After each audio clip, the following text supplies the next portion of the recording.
Bé, era una Barcelona insòlita. It was an extraordinary Barcelona. Everything had changed. You couldn't tell Barcelona was at war, but you could tell there was a revolution going on.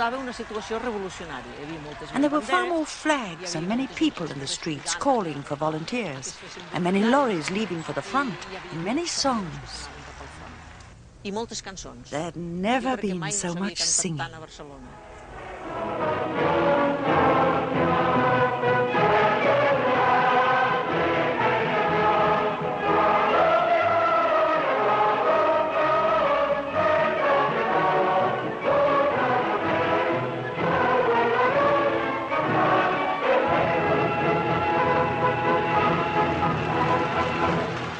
The people of Barcelona celebrated. Within days of the army rising, revolution had burst out spontaneously in most of Republican Spain. The Republican government was helpless. Later, government and revolution would come into confrontation, a confrontation that would help to seal the fate of the Republic.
From Madrid and other Republican cities, columns of workers' militia set out to fight the army rebels.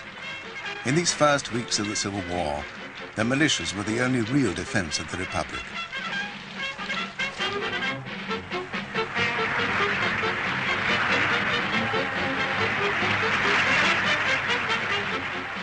They were young, enthusiastic, recklessly confident. But the columns had been thrown together in haste. Worse, each column was linked to one of the different parties or trade unions. There was no coordination, no central command. At first, socialists and communists, anarchists and moderate republicans marched together. Later, their deep disagreements about war and revolution were to threaten the fighting power and the very existence of the Republic. But now in July 1936, the ecstasy and hope of revolution dominated men and women. Everything had changed, even in the bullring. The matadors put away their brilliant uniforms, and in street clothes raised the clenched fist.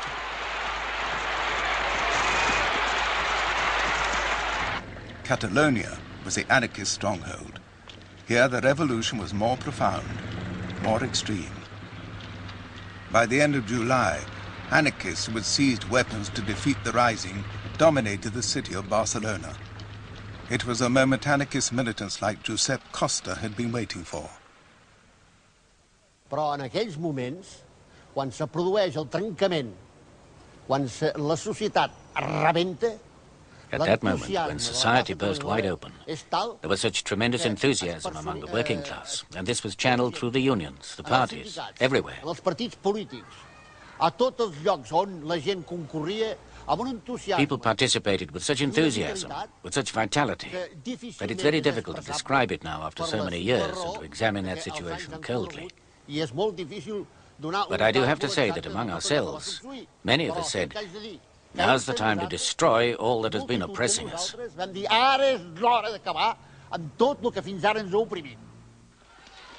The Catalan government ruled only in name. All structures of power collapsed.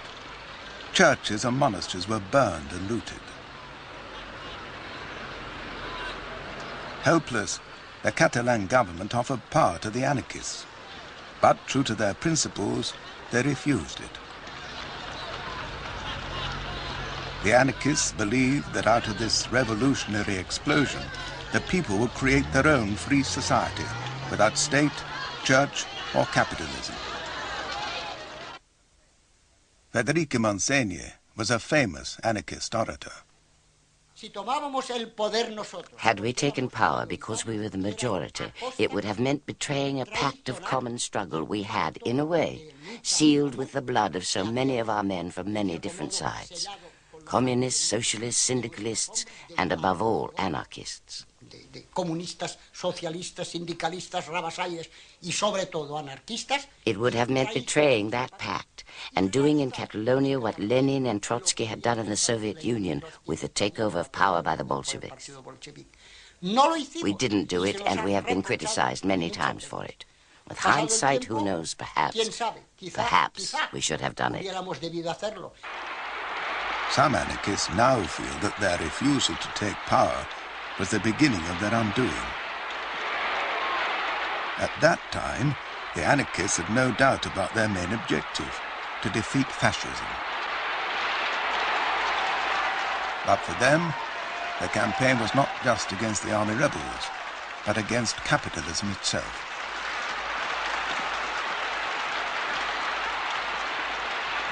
While the columns surged out to defeat the enemy, committees of workers in the town struggled to construct a new order out of the confusion.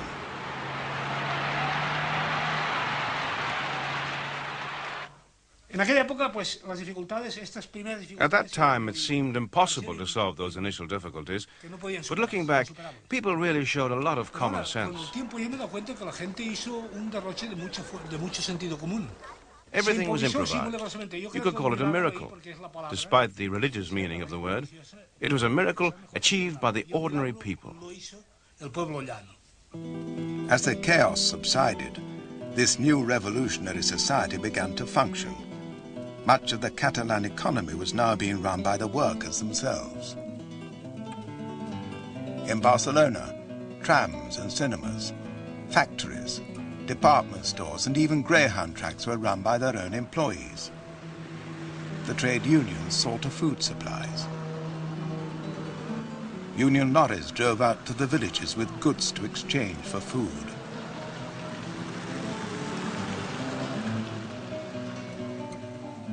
Barter, not purchasing, kept Barcelona fed for the first weeks of the Civil War.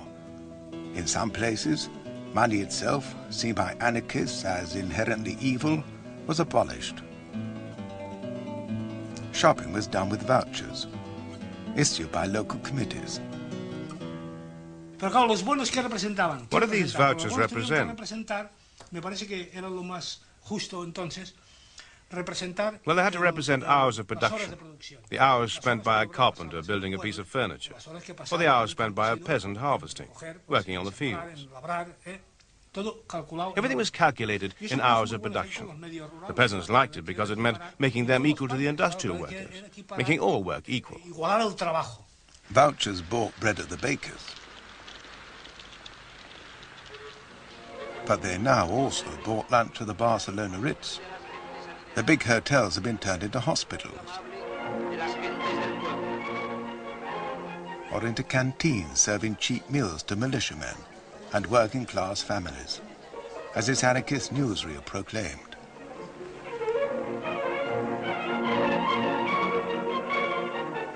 En sus grandes cocinas se prepara la comida para cuantos van al hotel a saciar su apetito.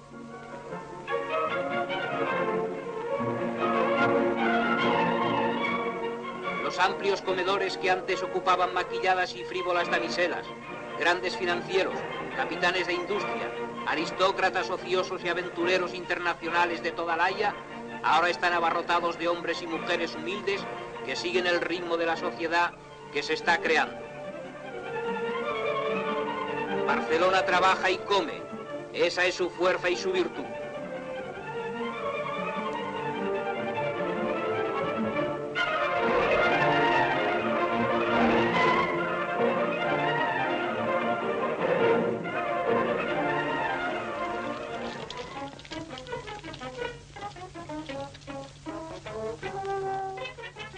Now that the factories and workplaces were in the hands of the workers, anarchist union leaders like Josep Costa fought to start production again.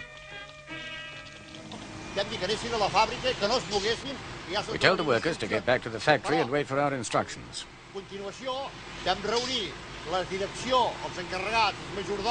Immediately we called all the factory owners and executives to a meeting at the town hall. We told them, well, gentlemen, something big has happened here. We don't know what's going to happen, but the factories have to continue functioning.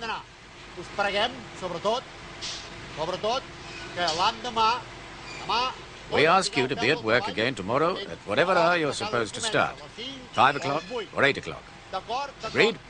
Agreed. But we have to warn you, labor relations will be very different from now on. The CNT, the anarchist trade union, had been taken by surprise when the revolution began.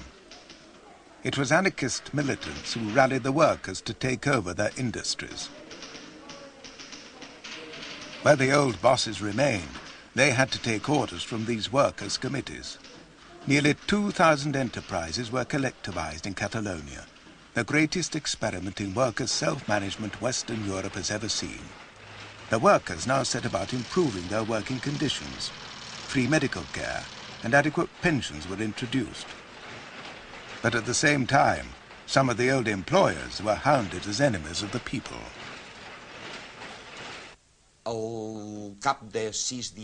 6 days after it started, around July the 25th, 10 or 11 industrialists were killed in Terrassa. They were murdered. The Catalan bourgeoisie was seized by this general panic. Everybody thought his head was going to be chopped off any minute. I told my father that we should leave. We still had time to leave because everything was so chaotic. But he said, if God wants me to be killed, they can kill me. But I'm staying.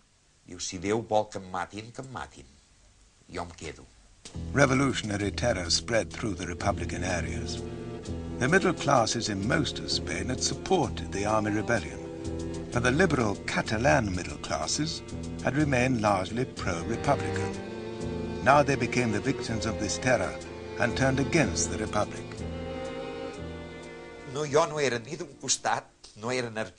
I didn't belong to this side.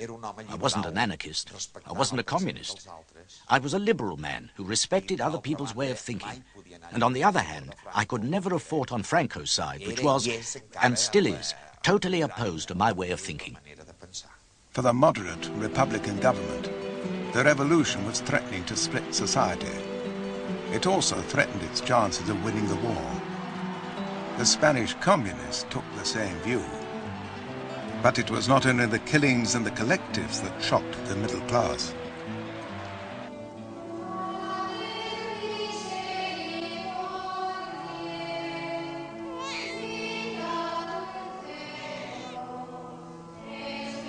The revolution had destroyed a traditional way of life. The power of the church and its moral code disintegrated. For many women on the Republican side, it was a time of astonishing liberation. That revolutionary explosion gave us women absolute freedom. We couldn't live war as men were living it. For men, things hadn't changed all that much. Our lives, however, had really changed. Women took men's places not only in factories, not only as a workforce, not only in the war industry. It was all women. At that time, to be a woman and to be young was the ultimate.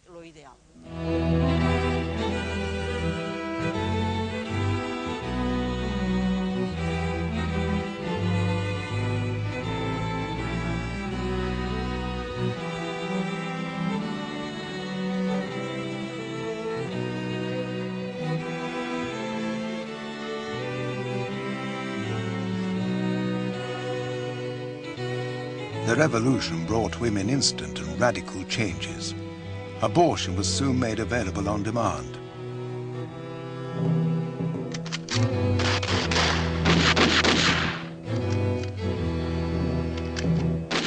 Initially, women went to the front to fight and die in the trenches. For Spanish feminists, prostitution was a relic of capitalist exploitation, to be abolished. They set up schools to re-educate prostitutes.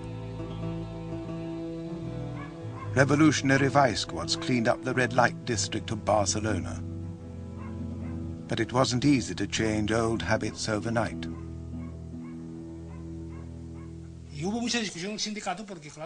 At the union there were arguments.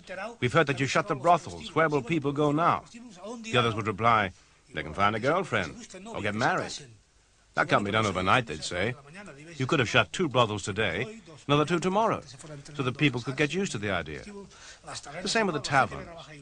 What about the waiters? What will they do for a living? Teach them another trade. Where?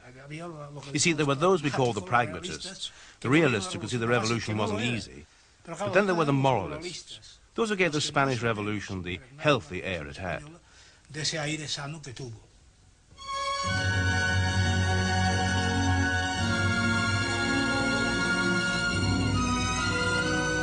Anarchists disapproved of marriage, believing that couples should unite or part freely, without any license from church or state. Young revolutionaries happily adopted their advice, but many mothers were appalled by free love. Some mothers even came to the union to speak with people they considered apostles of free love. Look, my daughter has left home without telling me. She's living somewhere with someone. We'd say, we're all in favor of it. Yes, but that boy will leave, and we don't even know his name. Well, anyway, the union decided this had to be legalized somehow. So they invented what they called revolutionary weddings.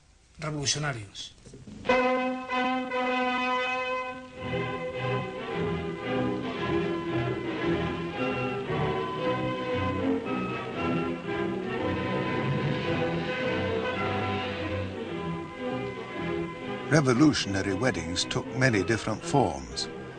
This is what happened in the Barcelona Woodworkers Union.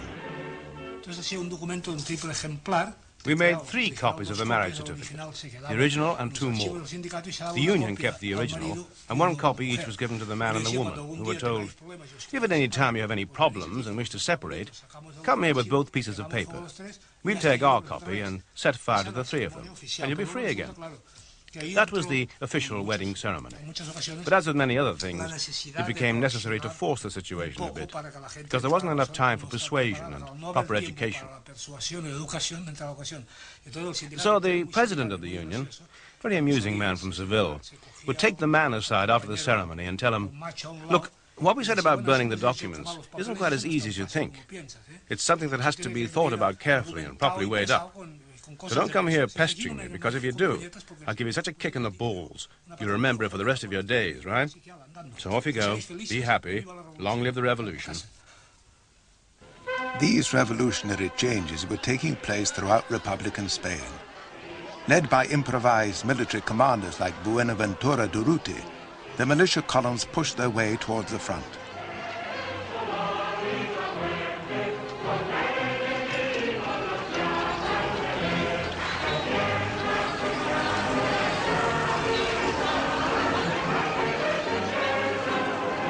Young laborers rushed to join the militia. As the columns advanced, they spread the revolution.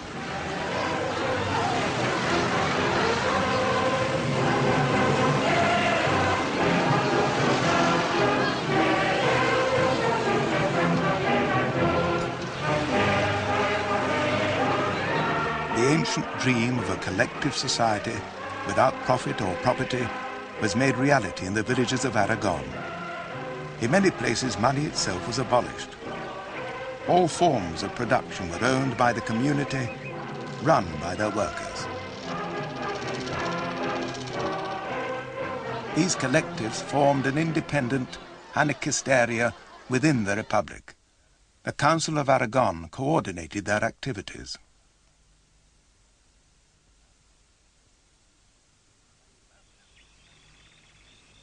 Mas de las Matas was one of the many Aragonese villages collectivized in the summer of 1936. For the villagers, the experience has now become a well-remembered legend. These 3 men were among the young local anarchists who abolished private property in Mas de las Matas. Benigno Castañer was a carpenter. We built a sufficiently large workshop on the outskirts of the village, and all the carpenters went to work there. They appointed a delegate to represent them at the collectivization committee. The same was done for the bricklayers, the barbers, the blacksmiths, for every trade. The tailors also. Well, all the barbers had joined the collective voluntarily. They were all in it voluntarily, weren't they? A large shop was found for them, and the 3 or 4 barbers in the village all brought along their tools and their chairs, and they all worked there for free. And most of their work was done when the peasants came back from the fields in the evening. This also caused some problems because some people would say, "Look at those lazy barbers. They spend the whole day walking around doing nothing." So we had to explain to everybody that they worked until 10 p.m. so that everybody could be served. Some people just didn't realize how late the barbers had to work. Well, this is one of those minor inconveniences. The anarchists forced all known right-wingers in the village to join the collective as well. The upheaval of revolution led to terrorism and repression. In Aragon, as in Catalonia, armed gangs drove around killing the better off, the right-wingers, and the followers of the church. In Mas de las Matas, although the local committee tried to prevent it, 6 right-wingers were murdered just outside the village. Here, the only people allowed to keep their property were those left-wingers who were not anarchists.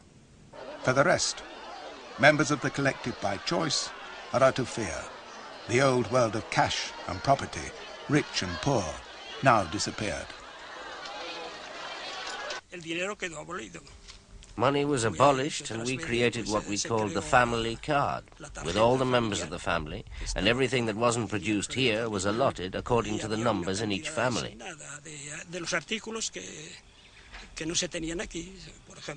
For example, sugar, rice, even meat, 100 grams per person per day. And it was the same for everybody. There were no preferences. Everybody ate as much as they wanted of the local produce. So money for use in the village was completely abolished. The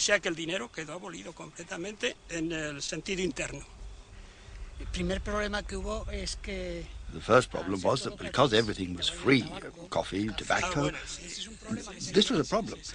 Everything was free, so everybody wanted to drink coffee, everybody wanted to smoke, and so on. So this is something that had to be corrected, and that's when we started rationing cigarettes. No, tobacco was rationed, but we never denied anybody his cigarettes. This was a contradiction for us because we were against all vices, and yet we were well aware that by handing out free cigarettes, we encouraged people to smoke, but we couldn't deny them to anybody. For the anarchist peasants in Mas de las Matas and in other villages, collectivization brought instant benefits. The profit motive had disappeared. Everyone now worked only for the community.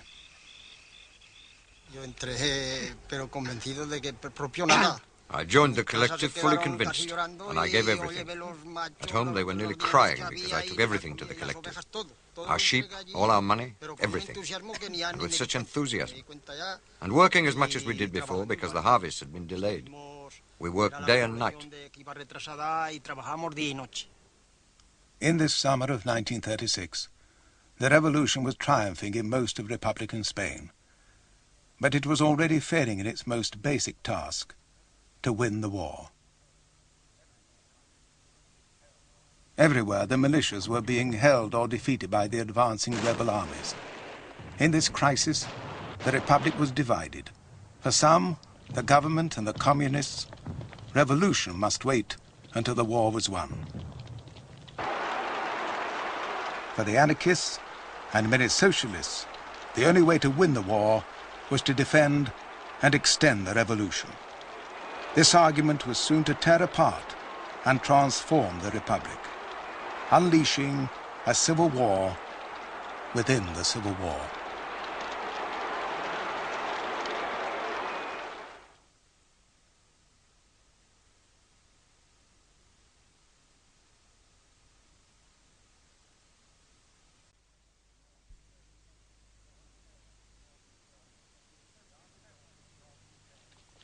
In central and northern Spain, the army rebels were winning the war. General Franco soon became the absolute political and military ruler of the nationalist side as his regular soldiers captured town after town.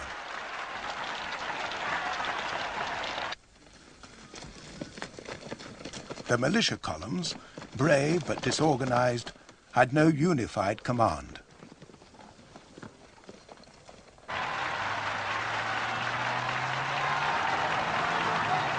The revolution had left the Republican government helpless.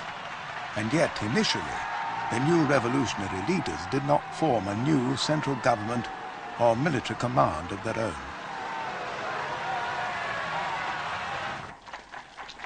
Two months after the start of the war, Franco's troops were approaching Madrid. Now, at last, with the Republic on the brink of defeat, the politicians in Madrid took action.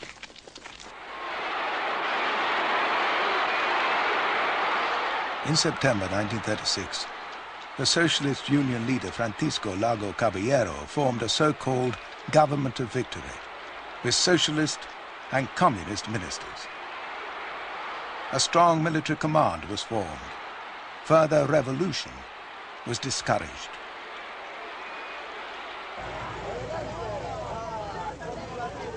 The anarchist revolution still controlled much of Catalonia and Aragon.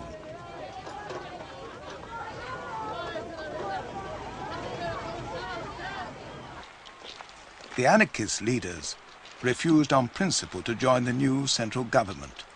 But this Government of Victory was going to centralize political decision-making and leave the anarchists out in the cold.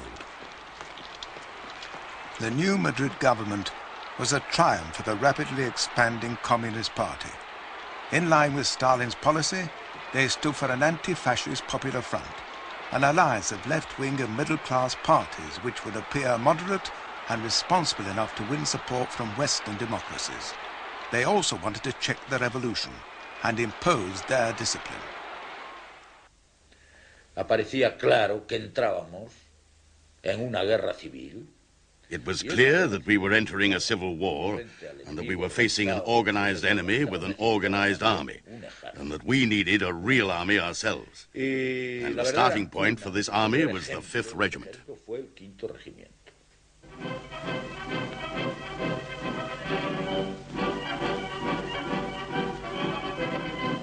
The discipline of the 5th Regiment was powerful propaganda for the communist approach to the war. The communists, helping to build a new popular army, believed in the values of obedience, rank, authority. Their old rivals, the anarchists, were anti-militarist, opposed on principle to hierarchical discipline. For them, war, like revolution, must be made through popular initiative. I have always believed that the day they started to militarize the people, the day that the spontaneous nature of popular combat was destroyed, we started to lose the war. And this is something the communists have always refused to accept. But all styles of war need weapons, and the Soviet Union soon became the only country prepared to supply them in large quantities. This in turn increased the influence of the Spanish communists. A minority party when the Civil War began, they were now becoming the strongest political force in the Republic. Soviet military aid arrived just in time to help defend the Spanish capital.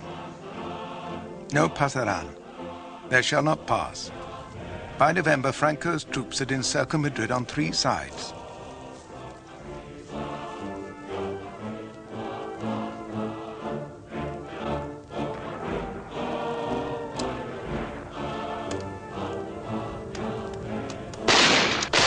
When the final attack came, the people of Madrid fought shoulder to shoulder with loyal officers and with the Republican militias who had been retreating for the past 4 months. The attack on Madrid was beaten back. The defense of Madrid became a legend, and it gave the Republic fresh hope for victory. The anarchist military commander Durruti died in the battle for Madrid. His funeral in Barcelona became an immense anarchist show of faith. But the movement was already beginning to split under the pressure of its own internal contradictions. With the enemy at the gates of Madrid, the anarchist leaders had shelved their principles and joined the government. 4 anarchists became ministers in the central government. Others had already joined the Catalan regional government. Their followers were shocked and confused. Moreover, in Catalonia, the anarchist heartland, anarchist collectivization was being checked. The regional government was asserting control of the industries which anarchists had collectivized. Josep Tarradellas was the Catalan finance councillor. I was the first councillor and finance councillor of the regional government, the Generalitat. Therefore, faced with the CNT's refusal to allow control over the collectivized industries, I ordered all the banks not to cash any checks or hand over money to them without my permission. So the workers found themselves in a difficult situation. They would run out of money, and at the bank they'd be told, "No, I need the Generalitat's permission." So then they would come to us, and we would say, "No, unless you allow us to control the collective." As the anarchists weakened, the communists became stronger. The party attracted many who felt threatened by the revolution. Middle-class moderates who admired communist discipline at the front and order and restraint behind the lines. Revolutionary chaos still reigned in much of Republican Spain. This led to an overwhelming feeling of unease in the country. And as we were in favor of discipline and control, of laying down all the rules necessary for re-establishing the army, the police, the courts of justice, well, obviously, all these things were welcomed by the population.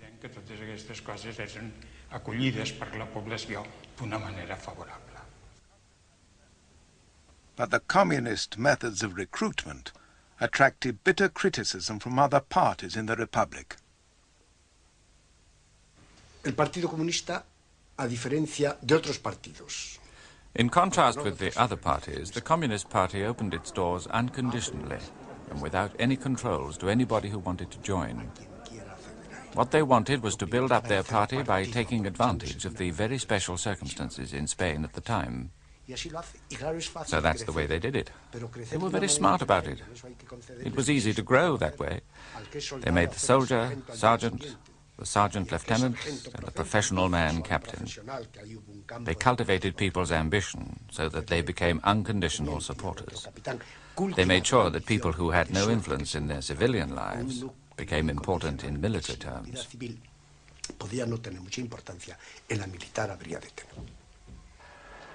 The communists had been forced to change their line. At first, they had opposed the revolution as a threat to the Republic. In March 1937, they admitted that significant revolutionary gains had been made, but any further changes would have to wait. The overriding aim must be to win the war. For the communists, this meant bringing home rule in Catalonia and the Basque Country under central control. One source of friction between the central government and Catalonia was control over the war industry.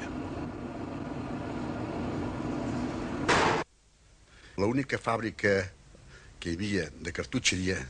The only cartridge factory in our zone was near Toledo, so my trip to Madrid was to ask the central government that because the factory was still in our hands, it should be brought to Catalonia, which was the only place where it could function properly.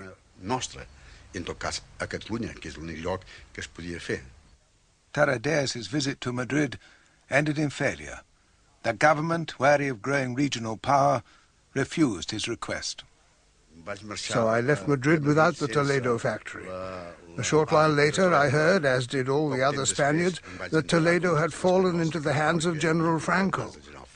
They chose, in a way, to leave this factory in Franco's hands rather than have it in a place where it could have been useful. But these squabbles over regional rights were far less ominous than the collision between communists and their political rivals over the whole future of the Republic. At this meeting in March 1937, José Díaz, the Communist General Secretary, asked, "Who are the enemies of the Republic?" He answered himself, "Fascists, uncontrollables, and Trotskyists." He was following Stalin's policy in the Soviet Union.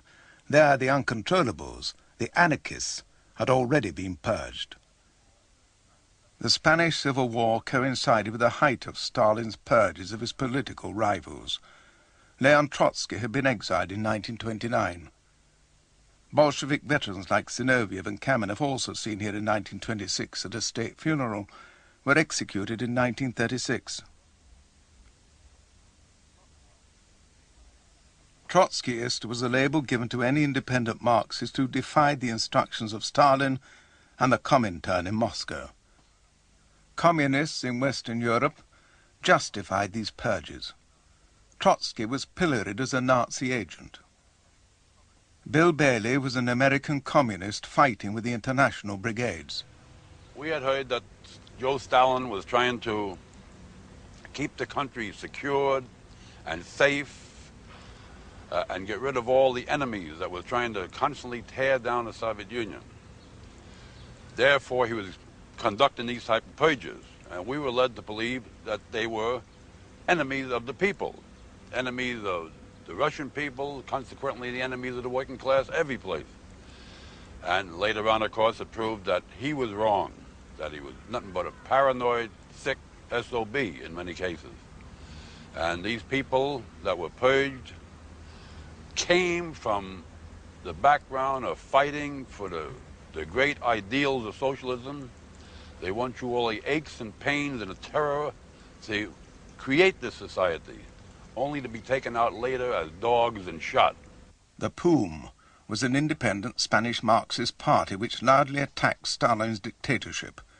Following the Moscow line, the Spanish communists called the POUM Trotskyist, which it wasn't, and accused it of collaborating with fascism. Frank Deegan was a Liverpool docker who had volunteered to fight in Spain. Well, we were informed by our political commissars that our troops who were on the Anakin front, who were mainly composed of anarchist divisions and members of the POUM, who were commonly known as Trotskyists, were fraternizing with the enemy, even playing football matches. By the 1st of May 1937, the political tension in Barcelona was so acute that the May Day parade had to be cancelled.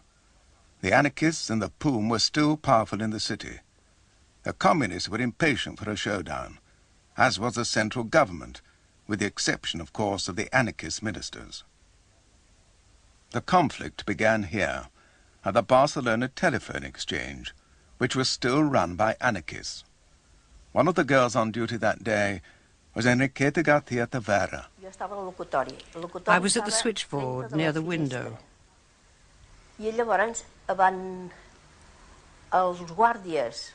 anarchist guards were half asleep over their rifles.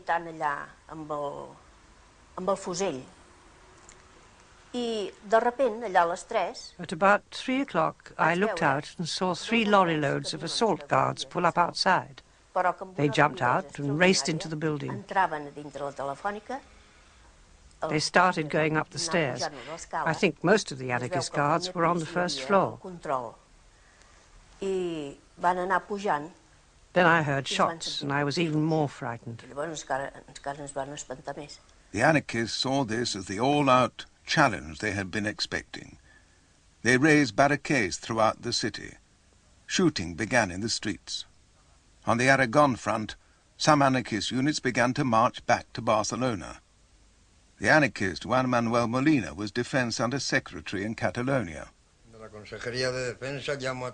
I phoned all the commanders of the divisions at the front and told them to stay put and secure their sectors, that everything was quiet. I told them everything was under control in Barcelona, and that we had more than enough men here. On the Barcelona streets, the anarchists could have used their superior strength before the government reinforcements arrived. The truth is that in Barcelona we controlled the situation. I hadn't intervened yet.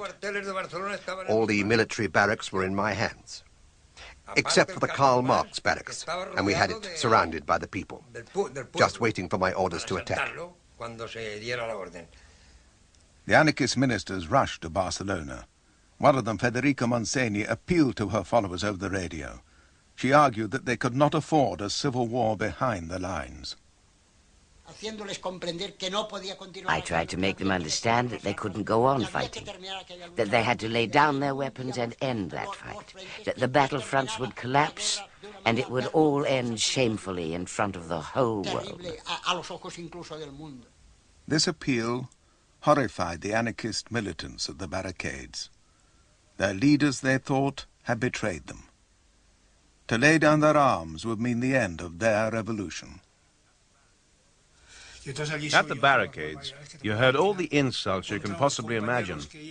Old militants were saying that the ministers had forgotten what it was like to be a worker, that the revolution had to be carried out of the barricades and not of the ministers, that they were going to shoot those ministers. There I heard all those threats from people who were disappointed, and they all remembered what had happened to the anarchists under the Bolsheviks in Russia. And they feared the same would happen here, as it did eventually, that they would be victims of the repression of the communists.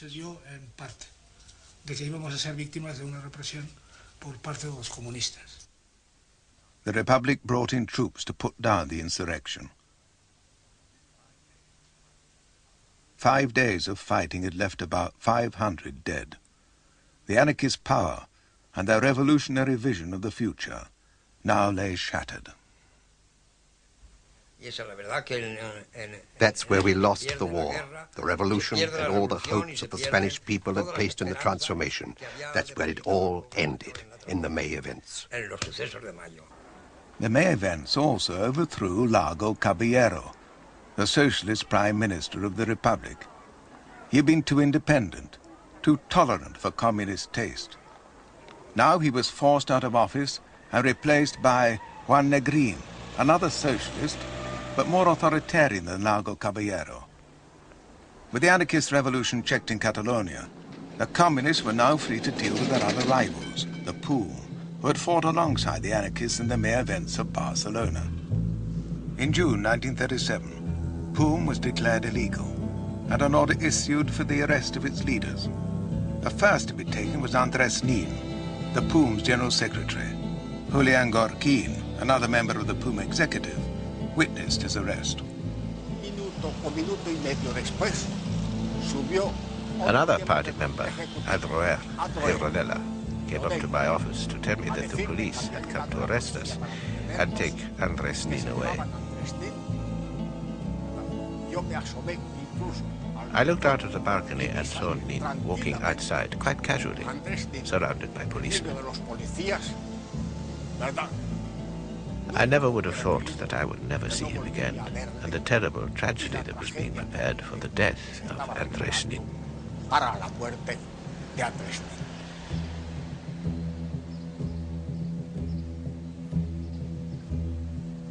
Nin was never seen again. He was apparently taken to this prison in Alcalá de Henares and later murdered by Stalin's agents. Other POUM leaders were later put on trial for treason. The price for halting revolution and restoring order to the Republic was high. Random terror was over, but the communists now controlled much of the political police. This nationalist propaganda film, made at the end of the war, allegedly shows communist torture cells in a Barcelona monastery. Freezing in refrigerators and disorientation techniques were used not only against Franco's agents, but also on the Republic's enemies within its own camp.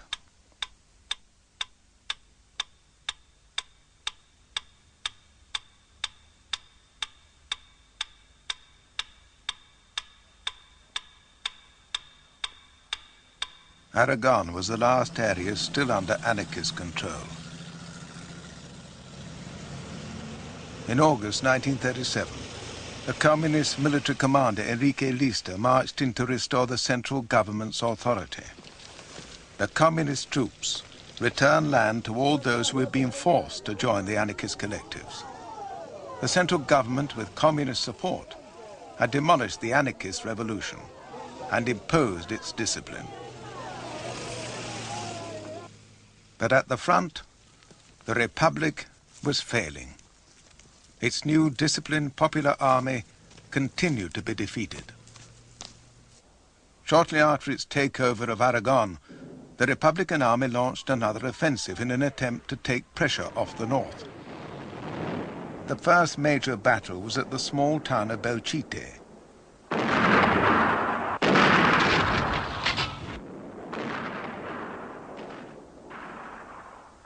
As so often happened, many Republican soldiers gave their lives to capture a town which was strategically unimportant. It was a battle that American volunteer Bill Bailey will never forget. What happened was that the fascists were so deeply entrenched that they made every single foot here at a costly expense to us. They were dead. Our dead was every place. Every street had men laying dead on it. Getting inside a house, getting them out of a house, the only way we could do it was punch a hole through the wall, throw a few hand grenades in there, blow that place up, punch the hole again, making it bigger, then go into the house. And by God, we did this hour after hour after hour until finally we was able to take one entire street. And it was just, you figure that on both sides, our men were doing it on that side, we're doing it on this side, we're taking the floor, we're getting into the basement, and they're resisting every single place.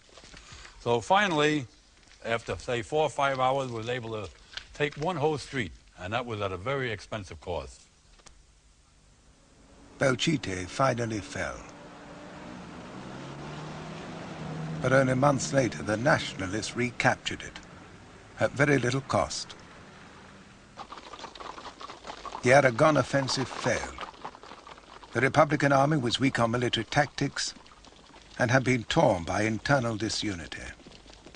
By the end of 1937, the Republic, its territory shrinking under Franco's onslaught, mounted another offensive. This time the objective was the provincial capital of Teruel.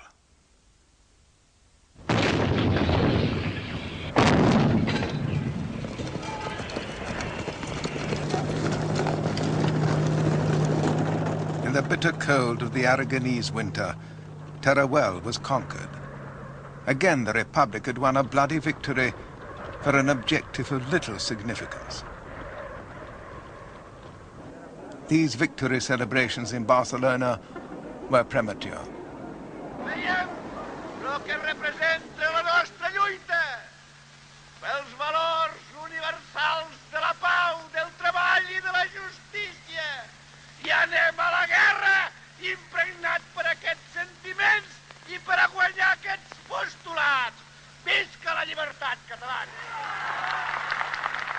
But the brave words of Catalan President Luis Companys could no longer boost Republican morale.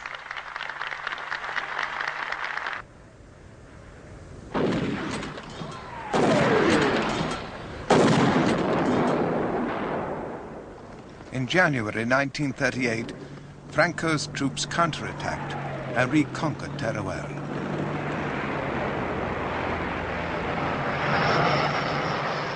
Again, an initial Republican success had ended in disaster.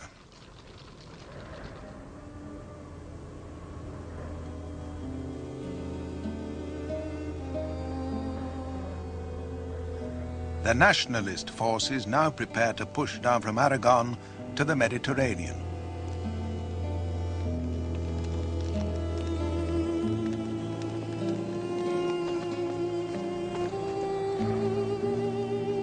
As the Republican troops retreated, thousands of refugees streamed into Catalonia.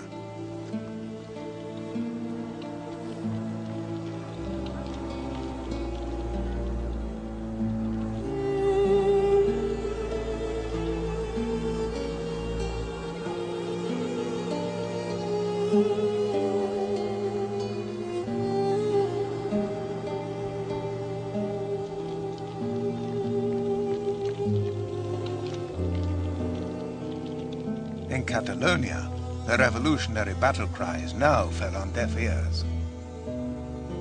Only young militants like Teresa Pamias kept their faith in a Republican victory.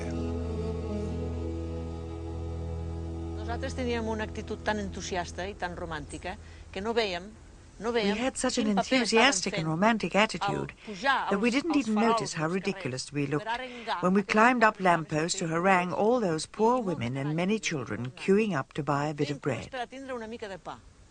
We would shout from the lampposts that the fascists would not pass, that we would win the war and all lead better and happier lives. This may sound like demagoguery now, but at that time we really felt it. By February 1938, the nationalist troops were marching towards the sea. The offensive threatened Catalonia, the revolutionary heartland.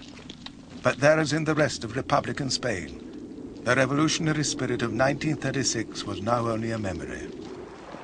On April 14, 1938, nationalist troops reached the Mediterranean, and the Republic was cut in two. As Franco's troops celebrated, the Republic summoned up its remaining energies for a battle to prevent its final collapse.